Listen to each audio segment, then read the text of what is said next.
Now, if there's one thing I know, it's trading card games. I've been playing Magic the Gathering since 1994-ish, ever since revised 1994, 1995. I've played Pokemon. I have an entire channel dedicated to trading card games called Unsleeved Media. So I've played a few in my day. And I was initially excited for the new Valve / Richard Garfield product called Artifact. Now, Keystone is another game that has come out in the very same month who claims, puts Richard Garfield's name prominently on the box as a designer. Remember that Richard Garfield is one of the original creators, the original creator of Magic the Gathering. So his name does carry a ton of clout. He's like the godfather in the Magic the Gathering community, which boasts as many as 20 to 25 million players, depending on whose numbers you believe. I think the actual number is closer to 8 to 12 million players worldwide. I know that's a big gap, but they don't really share that kind of data. Plus, when you factor in that there are so many casual or dormant players, it's hard to get an actual number. Now, when you get to the digital trading card game, it's much easier to measure the overall usership, especially with things like Steam Database. We can look at how a game is performing. Now, Magic the Gathering was on top for a very long time, followed closely, but not that closely, by Yu-Gi-Oh! And Pokemon. Maybe you could say Dragon Ball Z or Dragon Ball Super is doing pretty good right now. Force of Will, Final Fantasy trading card games. In their niches, in their countries, these games have decent followings, but entering the trading card game space, specifically the digital one, is very, very difficult. And in my opinion, when you take out Magic the Gathering and Hearthstone, pretty much everyone's fighting for scraps, whether you're Eternal, which is, I think, a very good game. That Gwent is very good.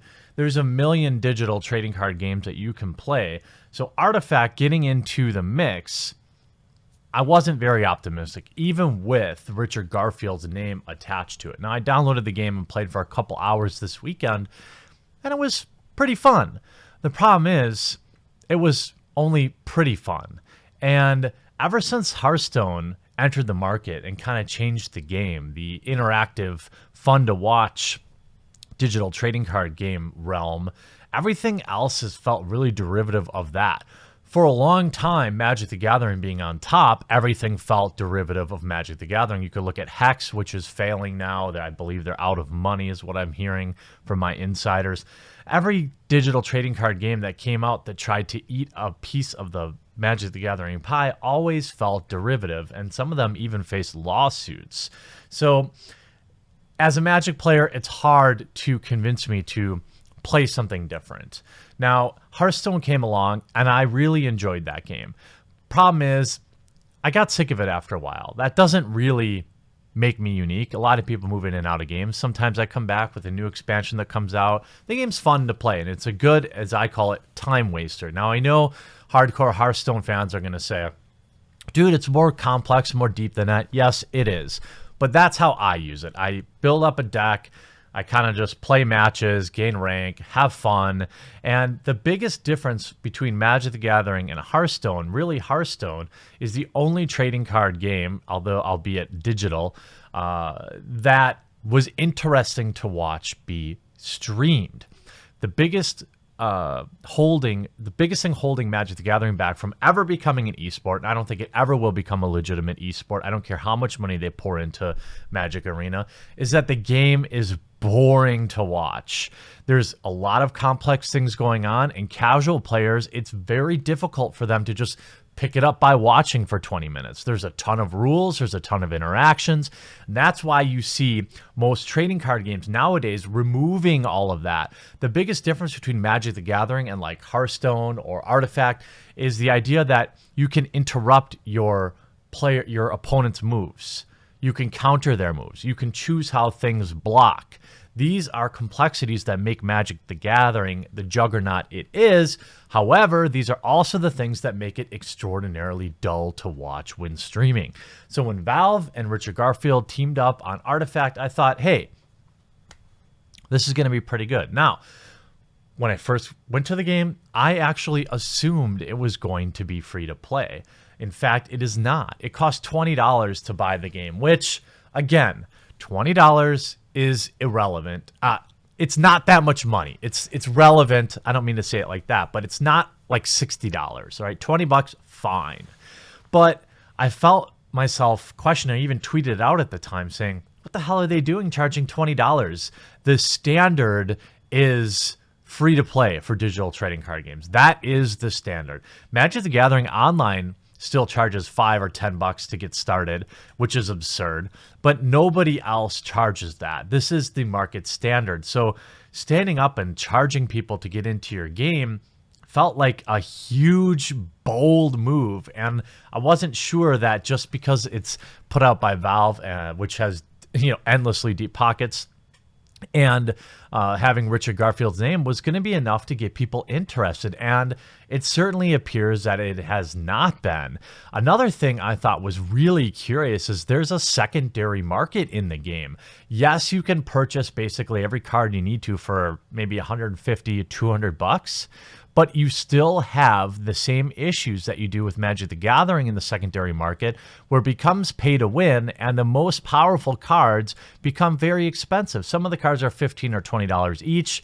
That's not a fortune, but again, it's a huge barrier to entry. And if the most powerful cards cost that much money, you're not going to get a huge player base. There's also no way to really grind out packs. There's no daily achievements. The game feels very incomplete. If I were Steam or Valve and Richard Garfield and Artifact, I would have released this game as a beta for sure. Even Magic the Gathering Arena has free to play, and there's a lot of overlap between the two games. Now, Artifact, I think, is really interesting as you move between the three boards. It's very fun, but they push it out way, way too soon. And let's look at what's happening to the player base here. You can see at their peak, they only had 28,000 players. That is pretty... What's going on here? Look at this. Look at this situation going on. That's like bedhead. Anyway, only ever had 28,000. Now they have an all-time peak of 60,000, but if we look, this graph is not very very exciting. Now the Friday nights, Saturday, Sunday, then you hit during the week, and you go all the way down here to where you're peaking at 12,000 players only. That's nothing. That's indie game levels, which would be fine for an indie game. But also look at the Twitch viewers. Nobody cares about it. Only 5,000 people watching Twitch. On Twitch, that means that basically you could pay Reckful to stream this, and he would get more viewers than that. You could pick one Twitch viewer and get better viewership than that. And if we look at the reviews, while they're mixed, you are met by a significant amount of negative feedback. The game is fun, takes some time. The most important aspect is the complexity in these type of games. Hearthstone doesn't have any of it except for the secret mechanic. This is what I'm talking about, having the layers of difficulty. Artifact, much like Gwent, takes a middle-of-the-road sorts where each of you play a single card in turns. This gives you some more design space, and that is true. But a lot of people, game feels dead after a while with no progression unless you pay. Pay to play. Pay to pay. I don't know what that means. It doesn't look bad. Again, you get some good. So you hit some good. It blows me away that the company that came up with this, with the financial model, followed it up with this. The fantastic card game that is shooting itself in the foot with the pay for everything model. There's no viable way to buy this game without being able to slowly get card packs over time without paying Valve eventually. Paid keeper drafts are fine. The paid constructor decks are fine, but where's the progression? Like proper ranked mode, which feels like a launch of Street Fighter V, which was a disaster. Bare bones, which is really unfortunate because a lot of the developers obviously worked really hard on the core gameplay. Too much RNG, I don't take that seriously. Every card game has RNG problems. Once you open the packs, you do not get refunded, by the way. No rank, no positive, can't refund it because I sold a few cards. And that is the interesting The interesting thing is buying and selling cards. Now, there actually is, for ultra competitive players, some incentive here because you get this money into your Steam wallet. So let's say you open a $10, $15 card and you sell it, you get that money.